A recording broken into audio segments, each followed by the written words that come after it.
Karena kan kita seorang ibu tuh harus punya self love. Jadi kita harus bisa membahagiakan diri kita sendiri. Kita tidak mengemis kebahagiaan, mengemis minta dibahagiain sama suami atau sama orang lain. Halo Membaca Babe, selamat datang di Babe One on One. Masih dalam rangka Hari Perempuan Internasional. Kali ini kisahnya datang dari seorang ibu yang sempat bekerja, namun sekarang memutuskan untuk tidak lagi bekerja, namun masih bekerja dari rumah, tapi ingin memiliki waktu yang lebih banyak untuk keluarga. Tapi bagaimana sih pandangan-pandangan yang masih salah kaprah terhadap peran seorang ibu? Ibu bekerja atau ibu rumah tangga? Mana sebenarnya yang lebih baik? Nah, kita akan berbincang mengenai pandangan ini dengan narasumber saya.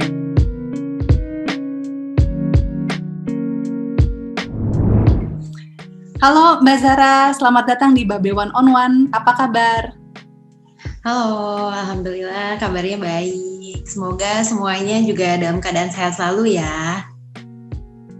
Oke. Ini Mbak Zara atau bisa dibilang juga Dokter Zara gitu ya, karena sebelumnya memang fokus berpraktek itu sebagai dokter gitu ya Mbak Zara ya? Betul sekali.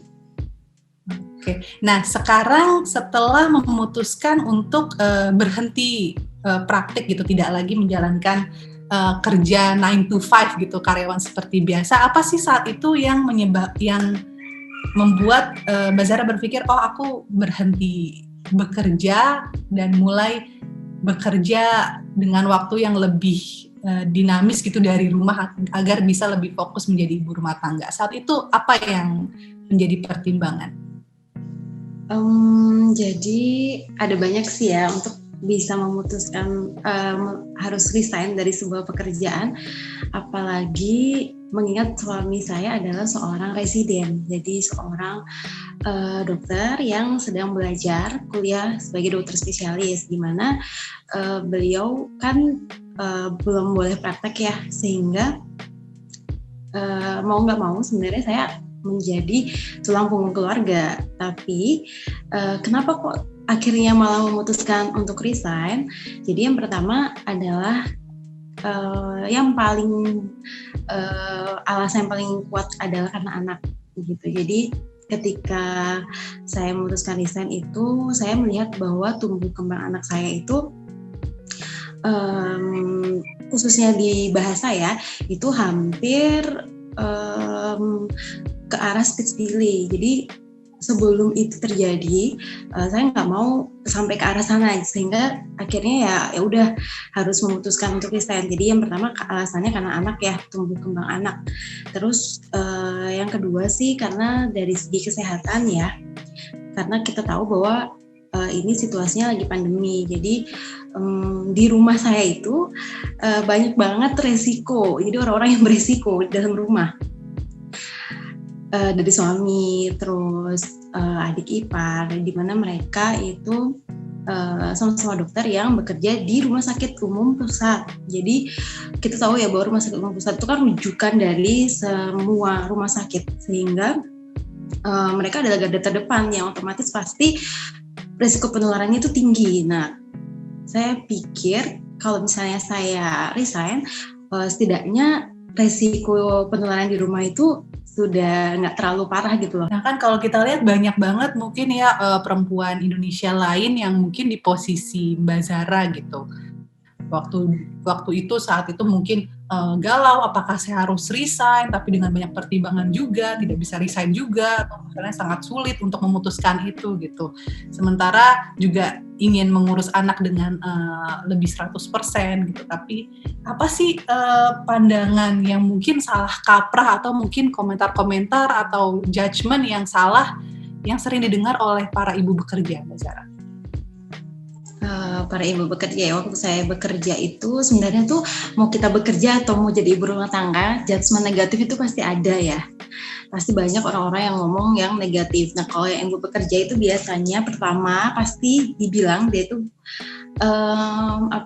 nggak peduli sama anaknya, meninggalkan anak. Terus kalau yang busui biasanya dibilang bahwa ASI perah itu tidak sebagus dengan menyusui secara langsung gitu.